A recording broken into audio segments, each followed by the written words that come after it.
আজকে সিলেট টিকা ছিল, 2 পায়ে টিকা দেওয়া হয়েছে এখানে। এই যে আজকে সিলেট টিকা ছিল, তাই তো হাজবেন্ড বললো যে কষ্ট করে রান্না বান্না করতে হবে না। তো যেই কথা সেই কাজ, এখানে খাবার নিয়ে চলে আসছে সে।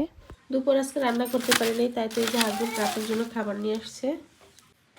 এখানে রাতের জন্য আনা হয়েছে এখানে এই যে নান রুটি, আর হচ্ছে এই যে টিকিয়া কাবাব, আর এখানে আছে হচ্ছে শাহী পনির, আছে হচ্ছে একটা পানিনো কেবাব। এই হচ্ছে আমাদের রাতের খাবার। আজকে হচ্ছে ছেলের টিকা ছিল আর আপনাদের ভাইয়ের ছুটি, এর জন্য হচ্ছে আপনাদের ভাই আজকে তো মজার মজার খাবার নিয়ে এসছে আমাদের জন্য।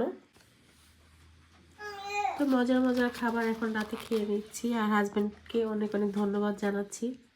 Thank you husband.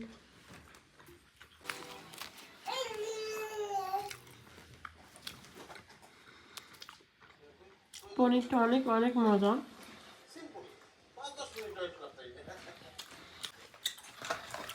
স্বামী বাচ্চা সবাই একসাথে খাবার খাচ্ছি, এটার মজাই আলাদা। আজকে দিনটা খুব সুন্দর পার করলাম, আলহামদুলিল্লাহ, মাশাআল্লাহ।